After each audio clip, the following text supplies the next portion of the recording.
What's up? All right, so this is the new warm-up. Elliot's gonna demo it for me and I'm gonna cue it because when I do this by myself, I'm unable to speak. So we're just gonna get into it and then I'll explain it sort of as we go and how you're gonna implement.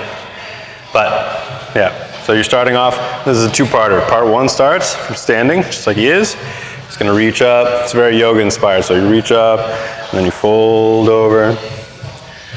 Yep, and you just give your back line a little bit of a stretch by lifting your tailbone up and back and kind of wiggling it out.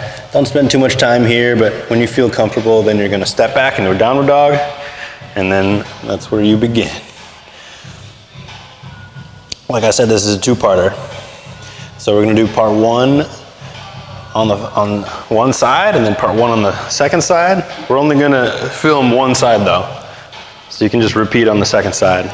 But right now, in the downward dog, you're setting up, strengthen your shoulders by pressing your hands into the ground and turning them like doorknobs. And that gives you more strength to lift your hips up and back. And you can pedal out. And then when that's starting to feel really strong and you've got some lift from your hips to your heel, then you're gonna actually lift your right heel straight up and back. And keep going from your hands. Your hands are where the strength and the extension in this move comes from. Yeah, awesome. Bam. And then once that's feeling good and you feel square and that left leg is activating and the top of the left thigh is releasing a little bit, then you're gonna peel that right foot up and over towards the corner of the room. Yeah, nice. And even though he's getting long along the right side of his body, the left side is still really strong. He's almost vaulting over it. Exactly. So that left arm turns down and presses into the ground extra, and the left leg gets bolstered up, and then he just sails right over it. Perfect. And then that's feeling good, and he starts to check that right knee back down towards his right hand now, bringing it in. He's gonna land the right foot outside. Bam. Keeping the left side of his body high, left hip high, while the right hand reaches up and around into a simple twist. Yeah, nice, exactly. So what you're trying to navigate here is that this whole side of your body is really strong and lifted, especially, like I said, your left hand. But there's still some stretching and some relaxation happening on the right side, so you can slide that right knee forward, even while you strengthen your left heel back. And that's, yeah, nice, really good, nice. And see how his back just opened up more. He's got more room to expand his chest towards the wall. Cool. And then that's feeling good, and he's gonna drop the back knee down, keep reaching high, and then, the right hand reaches back as the left heel squeezes towards the hip. Perfect. Nice.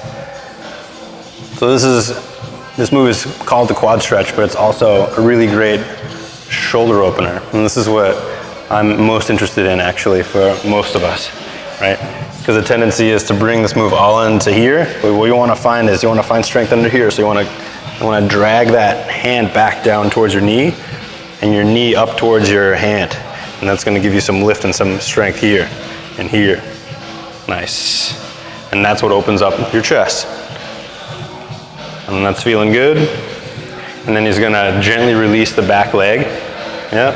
And then cartwheel the right hand up and over towards the front, and then slide his hips back into a half split. Boom. Nice. Exactly. And then just getting into the half split for a minute. Yep. And the stretch happens because the chest is lifting towards the front because the fingertips and hands are turning in, or turning out actually, external rotation. Nice, and that's what allows that sitting bone on that right hip to slide back and some strength to come into the underside of the right leg. So he's like kicking the ground down actually, actively. And this warm-up can take as short or as long as you need it, depending on your time frame. For me, this actually ends up just being my workout, and I spend lots of time in each of these poses and really feeling it out and massaging and manipulating it slightly. But short on time, and you want to just kind of sail through these and just feel it out, flow it out, and that's going to be super useful for you too. Yep. So from the half split, he's going to slide forward and then drop the back heel down. Turn the back heel to the inside, so that way he's setting up an extended side angle and really rooting, anchoring the back foot down. The back foot is the brain of moves like this, and so the stronger he can root the back heel down, then the easier it's going to be to get that elbow onto the knee, and just starting off with with this setup, and then the left hand can come to your left hip, so you can really feel when you're in this nice two-dimensional sort of, your hips are opening out, your right elbow is grounding into your thigh, creating some structure and some energy under your right armpit, this lat serratus area that we're trying to work on. Nice. And that's starting to feel good and open, and you can probably actually get some more space, some more length. Slide your back foot back a little bit more. Yeah, nice. There you go. Good. Recommit to the rooting of the feet, and then maybe that right elbow slides down, and you grab your right ankle with your right hand, and then you reach your left hand up. Boom. Nice. So this is the second variation of this extended side angle. Nice. And the more that you can engage with that back foot, especially the inner line of the back foot, so you can feel it lifting along that line, then the front foot and hip can sort of relax more forward. Oh, yep.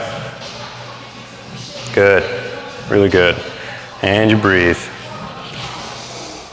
Yes. And then he's gonna take a left hand and reach straight over his head, try to touch his left ear with his left bicep. Good, stay committed to that back foot.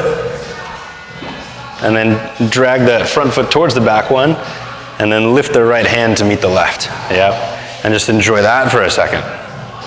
So good, so good. Turning, twisting. And then he's gonna pick up the back heel and start to shift, square his shoulders and hips towards the ground, and reach straight forward with the hands, as far forward as you can, flying forward, but still connecting and rooting to the ground with the back foot. Reaching the heel back and the inner ankle back for strength and stability, so he can just lay his upper body on his front thigh like that. Perfect. And then with tons of strength, he's gonna step into the right leg and come up. Yeah. Boom, straight into the balance. Perfect. Awesome. And then this is, yeah, so good. He's been practicing.